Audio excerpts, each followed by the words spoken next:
Если говорить, например, опять же, той же самой цитаты из Корана, мы, говорит Господь миров, тебя, обращаясь к пророку Мухаммаду, не спаслали для миров в качестве божественной милости. То есть на сегодняшний день всего лишь 1/1000, может быть 10-тысячная из числа мусульман оказалась в системе так называемого международного терроризма. Это может быть 0,1%. Но эту тему, исламский терроризм, эти ребята, сколько им было, 18-20 лет? Они, кстати, родились во Франции или нет? Французы они. Они французы. Родились во Франции. То есть здесь очень важный нюанс, который никто не учитывает. Постоянно обобщают. Мусульмане, мусульмане, мусульмане. Это очень маленький процент. Раз. Во-вторых, в большинстве случаев пополняют ряды террористических различного рода группировок, которые, опять же, очень хорошо финансируются, в первую очередь, все-таки Западом, в своих интересах экономических, политических, пополняют молодые. И их ни в мечетях, ни в семьях никогда этому не учили. Посмотрите, 14 с лишним веков ислама. Такого понятия, как терроризм, оно начало появляться только после Афганистана, между Америкой и Советским Союзом, когда все это происходило. В исламе такого не было. С точки зрения, то есть самое большое оскорбление для мусульман есть то, что вот эту всю грязь, может быть даже, да, мусульмане 1,5 миллиарда почти отвечают как бы за этот 0,0 там, 10% из их числа, но в большинстве своем это люди, которых воспитало сегодняшнее телевидение, французское в том числе, где постоянно говорилось исламский терроризм. У них уже с учетом нейронных путей в голове, что это именно исламский, что это часть нашей религии. Но я вам говорю, мне самому 41 год, и я сам по национальности татарин. 27 лет я религиозно практикующий.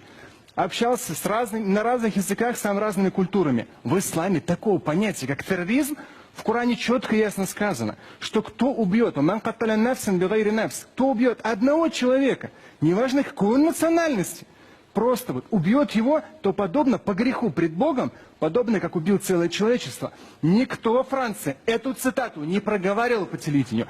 Если говорили, то только исламский терроризм.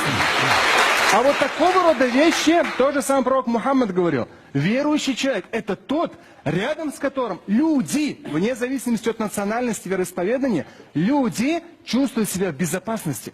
Всегда раньше мусульмане излучали собой безопасность.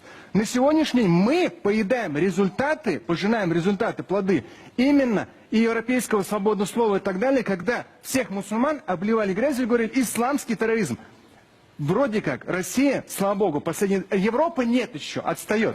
Россия начала разделять последние 3 года. Вот это преступление, а вот это религия. С точки зрения, опять же, подчеркну последнее, религии, то же самое аят в Коране. Больше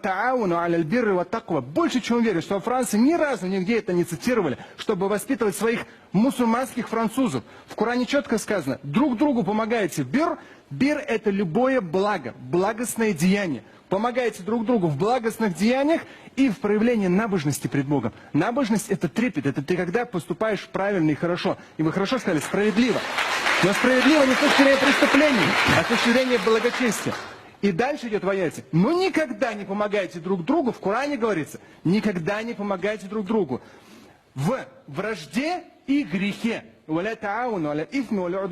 Во вражде и в грехе никогда друг другу не помогайте. Вы это по телевидению в СМИ, наверняка в европейских.